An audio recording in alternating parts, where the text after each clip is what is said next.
আজ 12 ক্লাসে mixed grammar, voice, narration change, joining, splitting সব রকম মিলে এক ধরনের মিক্স গ্রামার ক্লাসের সেশন পার্ট নাম্বার 1 আপলোডেড হয়ে গেছে, পার্ট নাম্বার 2তে আপলোডেড হচ্ছে। সামনে যেহেতু টেস্ট পরীক্ষা, এই টেস্ট পরীক্ষার জন্য প্রিপারেশন নিতে, গ্রামারে ভালো মার্কস তুলতে এই ভিডিওটি তোমাদের জন্য খুব উপযুক্ত। ভালো করে ভিডিওটি দেখো এবং শেখো লজিক অথবা যুক্তি দিয়ে। দেখো গ্রামারগুলো কিভাবে যুক্তি দিয়ে বা লজিক দিয়ে আমরা সলভ করি। So late get start at the class.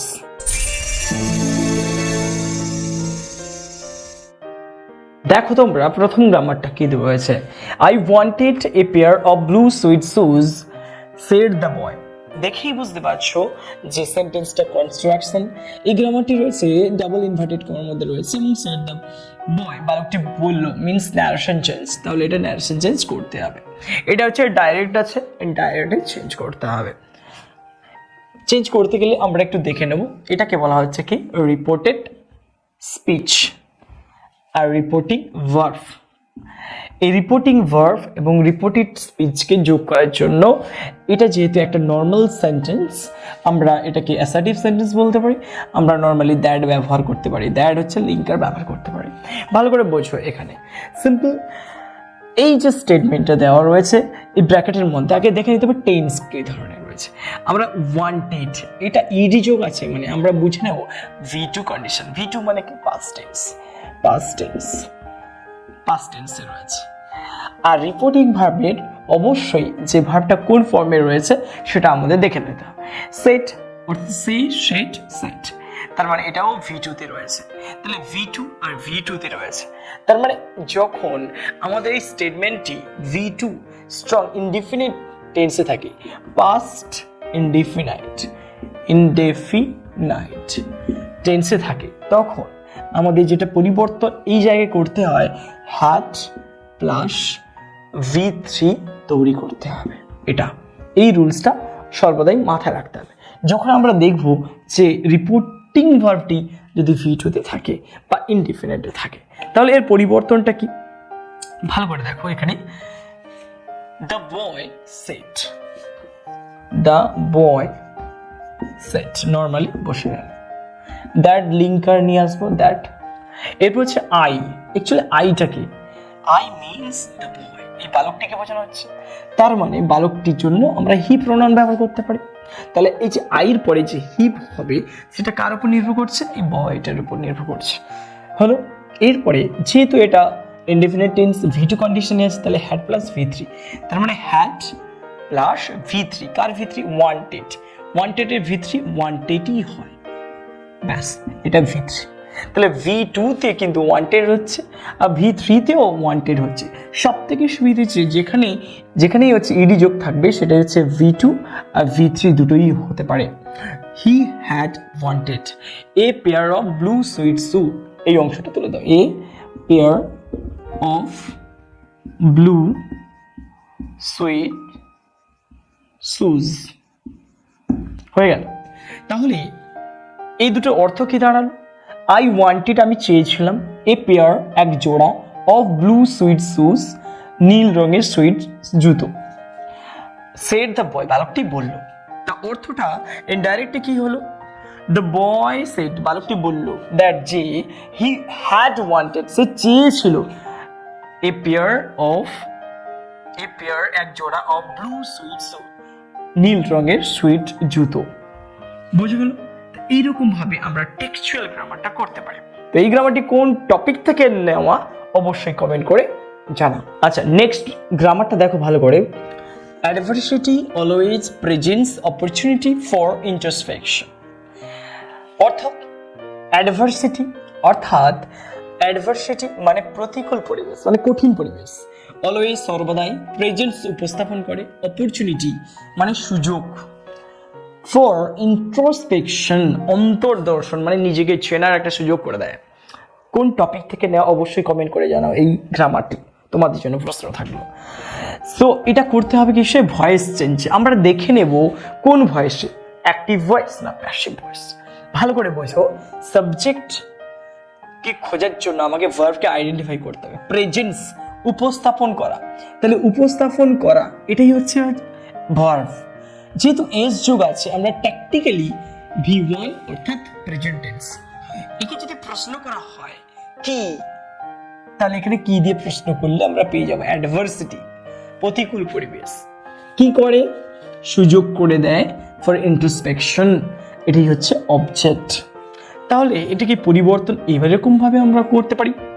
তাহলে চলো পরিবর্তন কিভাবে করতে পারি। Opportunity for introspection, opportunity for introspection, opportunity for introspect, অন্তর্দর্শনের সুযোগ। প্রেজেন্ট টেন্সের বি ভার্বগুলো আমাদের জানতে হবে। am, is, are। আইর ক্ষেত্রে অলওয়েজ am, আর অনেকের ক্ষেত্রে আর, আর একটা ক্ষেত্রে ইজ, অনেকের ক্ষেত্রে বেশি হলে আর। তাহলে আমরা যেহেতু অপরচুনিটির সুযোগ একটা সিঙ্গুলার বোঝাচ্ছে, তাই আমরা ইজ ব্যবহার করব, ইজ। এবার দেখো অলওয়েজ, অলওয়েজ কিন্তু অ্যাকচুয়ালি অ্যাডভার্ব, ঠিক তারপরে অলওয়েজ বসিয়ে দেব। অ্যাডভার্ব যেখানে বসে সেখানে বসিয়ে দিলাম। Presented, presented by adversity, adversity. তাহলে কি দাঁড়ালো? অপরচুনিটি ফর ইন্ট্রোস্পেকশন, অন্তর্দর্শনের সুযোগ, ইচ অলওয়েজ প্রেজেন্টেড, সর্বদাই উপস্থাপন করা হয়, বাই অ্যাডভার্সিটি, প্রতিকূল পরিবেশের দ্বারা। এরকম ভাবে আমরা খুব সুন্দর করে টেক্সচুয়াল গ্রামার সলভ করতে পারি। চলো নেক্সট গ্রামারটা কি রয়েছে। আচ্ছা ভালো করে দেখো, the poetry of earth is never dead, তাই না? এটাকে করতে হবে কিসে? অ্যাফার্মেটিভ। এটা করতে হবে অ্যাফার্মেটিভ সেন্টেন্সে করতে। তার মানে এখানে দেখে নাও পুরো সেন্টেন্সটা কোন ফর্মে রয়েছে। নেভার, নেভার মানে এখানে বোঝাচ্ছে যে নেগেটিভ সেন্টেন্স। তার মানে যেই সেন্টেন্সের মধ্যে নেগেটিভ ওয়ার্ডস থাকবে সেগুলোকে নেগেটিভ সেন্টেন্স বলে। ক্লিয়ার ব্যাপারটা? যেগুলো থাকবে না তাকে বলবো অ্যাফার্মেটিভ সেন্টেন্স। তো এটাকে আমাকে অ্যাফার্মেটিভ সেন্টেন্সে করতে হবে। তাহলে অ্যাফার্মেটিভ সেন্টেন্সে করতে গেলে কিছু পরিবর্তন তো লাগবেই। চলো আমরা আগে নেভার অর্থাৎ এই যে নেগেটিভ ওয়ার্ডটাকে তুলে দেবো। এরপরে কি? দ্য পোয়েট্রি অফ আর্ট, পৃথিবীর ছন্দ বা কবিতা, ইজ নেভার ডেড, কখনোই মরে না, তার মানে জীবিত থাকে। তার মানে আমরা জাস্ট পরিবর্তন নেভারটা তুলে দিয়ে এভার করতে পারি অথবা অলওয়েজ করতে পারি। অলওয়েজ, ডেড পরিবর্তন হয়ে লাইফ, খুব সহজে আমরা পরিবর্তন করতে পারি। তাহলে এটা ছুড়ে দাও, the poetry of earth is ever অথবা অলওয়েজ লাইফ। আমরা খুব সহজে নেগেটিভ সেন্টেন্সকে অ্যাফার্মেটিভ সেন্টেন্সে পরিবর্তন করতে পারি। তো এইরকম ভাবে আমাদের পরিবর্তন মিক্স গ্রামারের ক্লাস চলছে, তোমরা অবশ্যই অ্যাটেনশনে থাকো। আর যদি তোমরা সাবস্ক্রাইব না করে থাকো অবশ্যই সাবস্ক্রাইব করো। আর অবশ্যই ভিডিওটি পুরোটা দেখবে যদি এই ধরনের গ্রামারগুলো তোমাদের প্রয়োজন হয় শেখার। যেহেতু সামনে পরীক্ষা রয়েছে, তো তোমাদের জন্য এই ধরনের ভিডিওসগুলো পরপর করে আপডেট হচ্ছে এবং আপলোড হবে। সেগুলোকে তাড়াতাড়ি পাওয়ার জন্য অবভিয়াসলি নোটিফিকেশন যে আইকন রয়েছে, ওখানে বেল রয়েছে, সেটাকে অবশ্যই পুশ করো এবং তাহলে তাড়াতাড়ি তোমরা পেয়ে যাবে। তাহলে নেক্সট গ্রামারটা দেখো ভালো করে, যে এখানে I wish to kill you বলেছে। I wish to kill you, I wished আমি ইচ্ছা করে দিলাম, টু কিল ইউ তোমাকে হত্যা করতে, নাউনে রূপান্তরিত করতে হবে কাকে? উইশড। ক্লিয়ার? তার মানে কি বুঝলাম? Interchange of parts of speech. তাহলে interchange of parts of speech অবশ্যই আসবে, ভালো করে দেখে নাও কিছু textual interchange of parts of speech. এর জন্য আমি সেপারেট ক্লাস নিয়ে আসবো, অবভিয়াসলি দেখবে সেটা। যেহেতু মিক্স ক্লাস হচ্ছে, ভালো করে বুঝে নাও কিরকম ভাবে চেঞ্জ হচ্ছে। দেখো এখানে চেঞ্জ খুব করতে সহজ। আগে বুঝে নাও যে আই উইশড আমি ইচ্ছে করলাম, আই উইশড আমি ইচ্ছে করলাম টু কিল ইউ তোমাকে হত্যা করতে। তাহলে পুরো সেন্টেন্সটা আপাতত বোঝা গেছে। তাহলে আমরা চেঞ্জ করব কি করে? ইচ্ছে করলাম, তাহলে এর নাউন ফর্মটা কি? উইশ, নিশ্চয়ই উইশ। উইশ মানে ইচ্ছে। তাহলে ইচ্ছে আর ইচ্ছে করলাম, আই যদি আমার সাবজেক্ট হয়ে থাকে, যেহেতু V2 তে রয়েছে, আমি যদি হ্যাভিং ভার্ব বসাই, যেখানে হ্যাভিংটা হ্যাডে পরিণত হয়ে যাবে। আই হ্যাড আ উইশ, আমার একটা ইচ্ছে ছিল, টু কিল ইউ, তোমাকে হত্যা করার। তাহলে দেখো, I wish to kill you, আমি ইচ্ছা করলাম তোমাকে হত্যা করতে। I had a wish to kill you, আমার একটা ইচ্ছে ছিল তোমাকে হত্যা করতে। তাহলে দুটো কি সমান নয়? সমান। তাহলে এইরকম ভাবে আমরা কিন্তু চেঞ্জ করতে পারি interchange of parts of speech গুলোকে। চলো নেক্সট গ্রামারটা কি রয়েছে, এই গ্রামারটা ভালো করে দেখো। পজিটিভ ডিগ্রিতে পরিবর্তন করতে হবে। তাহলে দেখো এখানে কোন ডিগ্রিতে রয়েছে আগে আইডেন্টিফাই। কোথায় আইডেন্টিফাই করবে? এই যে পুরো সেন্টেন্সটার মধ্যে যেখানে অ্যাডজেক্টিভ রয়েছে, অ্যাডজেক্টিভ আনহ্যাপি, এখানে অ্যাডজেক্টিভ রয়েছে। এই অ্যাডজেক্টিভ যে পরিবর্তন, মোস্ট আনহ্যাপি অফ ম্যান, তার থেকে কি বোঝা যাচ্ছে? ডাক কথাটাও ব্যবহার করা রয়েছে, তার মানে এটা সুপারলেটিভ ডিগ্রি, এটা রয়েছে সুপারলেটিভ।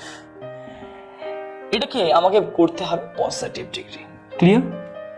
চলো, এখানে হচ্ছে দা কেটে দিলাম, মোস্ট কেটে দিলাম। কেন? এগুলো সুপারলেটিভের ফর্মে থাকে, তার মানে পজিটিভ ফর্মে থাকবে না, শুধু আনহ্যাপি কথাটা থাকবে। তাহলে আমরা প্রথমে শুরুতে কি লিখব? নো আদার।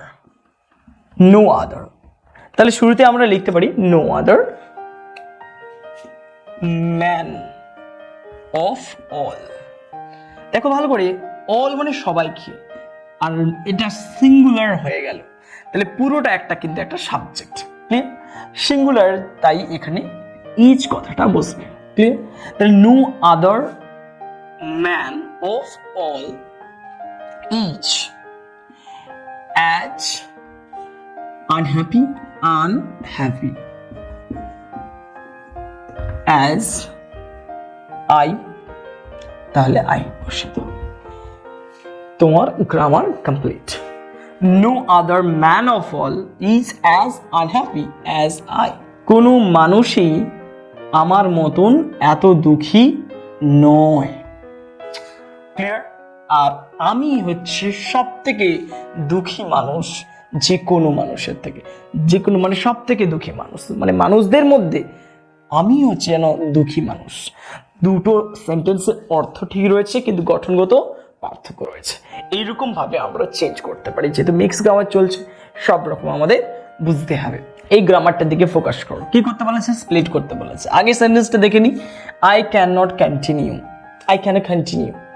আমি পারি না চালিয়ে যেতে, দিস ডিসকাশন, এই আলোচনাটি, অর্থাৎ এই আলোচনাটি চালিয়ে যেতে আমি পারি না। অ্যাজ মাই হার্ট, যেহেতু আমার হার্ট মানে কি? হৃদয়, হৃৎপিণ্ড, ইচ পালপিটেটিং, অর্থাৎ ধুকপুকানি হচ্ছে। আগে বলো এটা কোথা থেকে নেওয়া হয়েছে?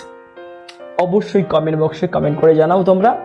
তো তোমরা চিন্তা করো, আমি তার মধ্যে দিয়ে সলভ করার চেষ্টা করি, আর ভালো করে দেখো এটা কিভাবে চেঞ্জ হচ্ছে। কি করতে বলেছে? স্প্লিট মানে কি? ভাঙতে বলেছে। ভালো করে দেখো এই জায়গায় পুরো সেন্টেন্সটার মধ্যে জোড়া কোথায় আছে তোমাকে দেখতে হবে। দেখো কিছু কনজাংশন, কানেক্টিভ ওয়ার্ডস থাকে যেগুলোর কাছে অবশ্যই ভাঙবে। যেমন অ্যাজ কথাটা ব্যবহার করা আছে। আমরা অ্যাজ কোথায় ব্যবহার করি?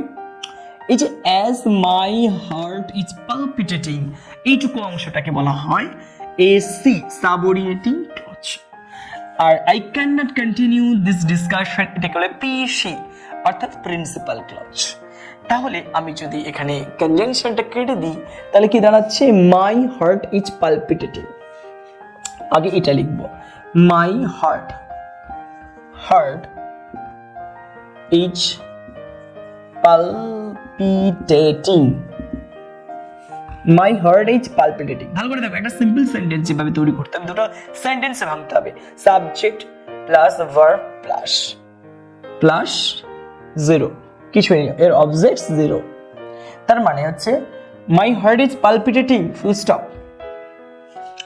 আরেকটা তাহলে সেন্টেন্স কি হলো? I cannot continue this discussion, I can not continue this discussion দুটো সেন্টেন্স হয়েছে যেখানে subject can not verb continue verb main verb modal verb this discussion object তার মানে প্রত্যেকটা কি রয়েছে সাবজেক্ট প্লাস ভার্ব কম্বিনেশন এবং অবজেক্টও রয়েছে তাহলে প্রত্যেকটা সেন্টেন্স যেমন এই সেন্টেন্সটার অবজেক্ট নেই কিন্তু সাবজেক্ট প্লাস ভার্ব কন্ডিশনে আছে I cannot continue this discussion subject plus verb plus object condition আছে তার মানে দুটো সেন্টেন্স এবং অর্থটা পরিপূর্ণ তাহলে এইরকম ভাবে আমরা স্প্লিট করতে পারি আজকে ক্লাসটা মিক্স ক্লাস তোমাদের কেমন লেগেছে অবশ্যই কমেন্ট করে জানাও যারা সাবস্ক্রাইব করোনি অবশ্যই সাবস্ক্রাইব করো এবং ভিডিওটি অন্যকে দেখানোর জন্য বা শেখানোর জন্য অবভিয়াসলি শেয়ার করো thank you so much having this video